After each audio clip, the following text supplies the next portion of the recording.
玉鼎话语落下，整个内堂静悄悄的。李长寿、黄龙真人、太乙真人都在错愕地看着玉鼎。玉鼎真人皱眉道：可是贫道说错话了？哦，师兄高见，当真精辟呀。黄龙真人皱眉问：玉鼎师弟，这些可是你悟到的？呆！太乙真人一步跳开，瞪着玉鼎真人，手中摸出九龙神火罩。何方妖魔在此假冒我玉鼎师弟？我师弟如何会有你这般见识？玉鼎真人无奈地道了一句：此不过是一些感悟，是师兄你平日里总琢磨如何骂人练宝，自己修行耽误了罢了。有吗？呵呵。太乙真人讪笑了一声。李长寿和黄龙真人对视一眼，顿时齐齐大笑。李长寿命人备下酒宴，与三位仙人聊着此事，又暗中请赵公明前来此地。要入劫的三教就是阐劫西方，道门和西方本就是两家，抢先划分阵营，增进阐劫感情，便是上上之策。李长寿自知西方定会全力拉拢阐教，自己接下来就需安排此处。不多时，后堂酒宴乐乐，欢声笑语不绝。与此同时，三仙岛上一抹白影离了千里云雾，隐于天地间，赶去了东胜神州处。没想到啊，玉鼎这个老实人才是明白人。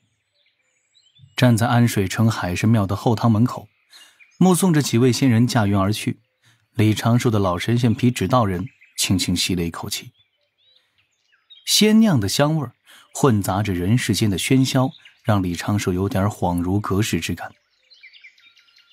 此时再向前看，看我踏入修行开始的此前种种，就觉得还是不够稳呢。多少次都差点被天道给抹去了，多少次几乎成了大劫的劫灰。同源多开口乾坤信箱这种华而不实的东西，以后还是少琢磨。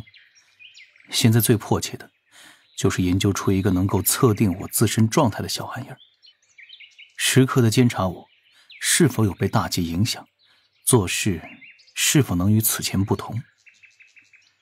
之前我能想到的劫云会影响炼气师情绪，干扰炼气师做出判断，所以搞了空明道心防了一手。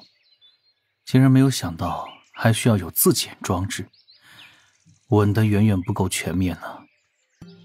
从现在开始，到紫霄神宫牵压封神榜，也就灭一灭北周边界反天的妖族，为天庭搞一点招兵的活动，其余的时间就要用在完善我的道上，这才是我今后最大的地盘之一。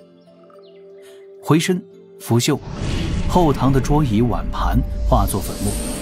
李长寿的这一句指道人钻入大地之中，心神开始同时思索几个相关联的问题：如何才能继续提升小琼峰的防御能力？又如何才能让敌人无法针对灵娥他们？上天庭吗？这事看似简单，实际上隐藏着巨大的隐患。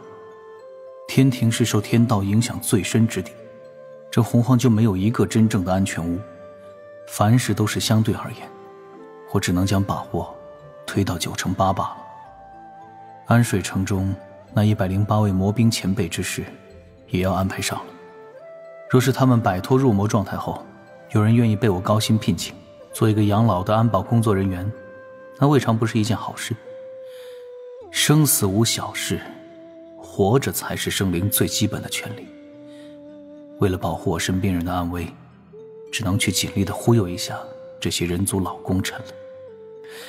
为此，哪怕背负一点自责，我李长寿也只能认了。心神落归小琼峰地下密室，伸了一个懒腰，李长寿随手对着侧旁一招，8枚玉符横飞而来，拼凑出了8卦的形状，绽放出道道流光。密密麻麻的立体图绘出现在李长寿面前，这是小琼峰防御大阵体系的构造图。接下来就是搞卫星火台了。宝材什么的倒是不用担心，我反正已经许诺给了圣母娘娘500支书，我到时候多画一点，继续搞一点先天图什么的。啊，对了，这500指的是500页的吧？哎呀，嘿！李长寿抬手打在自己额头，整个人都感觉有些不太好了。他仿佛看到了池边女神在窃窃私笑，看到了自己未来某段时间的惨状。我当时就没有说清楚啊！这要是真的把我关在那500年，有圣母娘娘的神通在，倒也是好事。我可以相对加快修行速度，且在构图时参悟自身之道。既来之，则安之。李长寿找来纸笔，写下了一副对联，用来表现自己现如今卓然不凡的诗力。上联：百事稳，万事稳，事事皆稳。下联：小处急，微处浪，早晚挂墙。横批：难得上头。李长寿写完，细细品味，颇为满意的点点头，将这一对对联用先例裱了起来，挂在自己那个大大的稳字旁。地下密室中，文学底蕴越发浓郁了。走去太清老子的画像前，李长寿上了3炷高香，而后深深一拜，将乾坤尺、玄黄塔、离地焰火旗摆在香案前。塔爷一句打架前记得喊一声啊，3件宝物轻轻闪烁光芒，自此消失不见。李长寿感受着圣人老爷的手段，虽然很微弱，也很迅速，但其内蕴含的那般道理却是如此深邃。这是无数岁月才积累出的境界，我也只能走一点点顿悟的捷径了。这让李长寿就感觉很惭愧。思量着下一步的详细计划，李长寿心底突然就泛起了4个字：顺其自然。这并非是谁在提醒，而是李长寿有些恍然。经历了这么多事之后，方才体会到这4个字的少许真意，不自觉便闭目凝神。日常顿悟完成。片刻之后，李长寿微微一笑，将感悟尽数吸纳，再迈步，步履都变得轻快了许多。灵觉一跳，似是有什么好事发生。李长寿一直铺开的仙识，直接捕捉到了在3万里外那一抹一闪而过的倩影。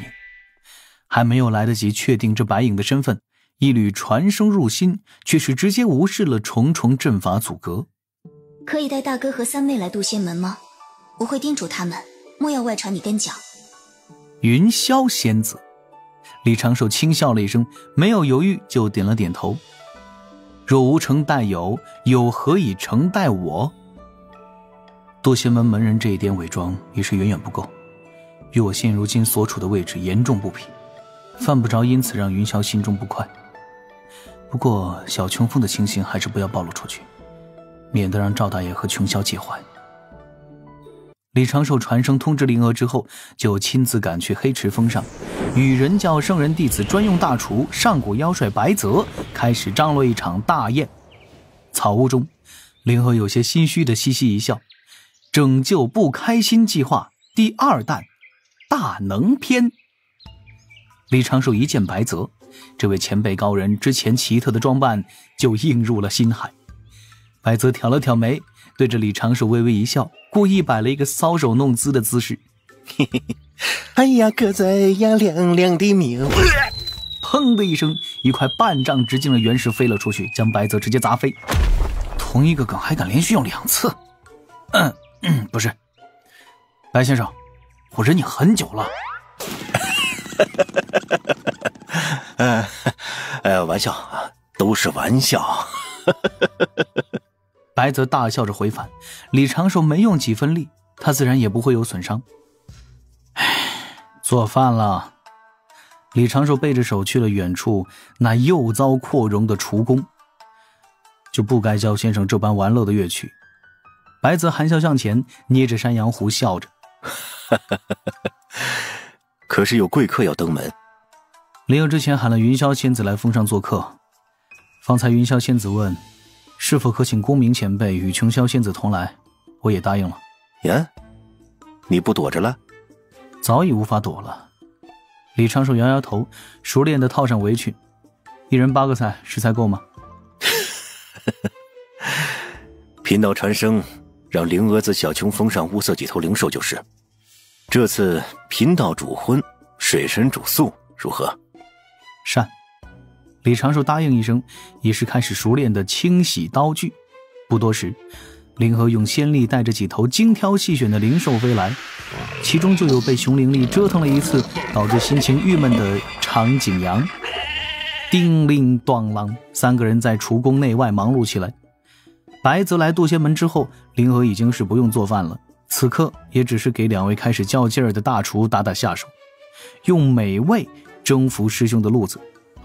灵娥许多年前就已经彻底放弃了，她才是被征服的那个。这边忙碌了半个时辰，灵娥在水潭旁拼凑起了4只矮桌，铺好了地垫。她忙前忙后，将2盏宫灯在湖边点亮，又摆好了精美的御制餐具，开始准备晚上的指道人乐团演奏曲目，真氛围大师。黄昏时，水潭旁响起了一声轻笑，水面出现了一片白雾，某丝薄润滑的湖山大阵就很没尊严了。白雾渐浓，乾坤轻微的动荡，一抹倩影自湖面踏步而来。灵娥抬头看去，先是眼前一亮，来人自是云霄。哪怕上次已是见过，此时依然是让人道心震动。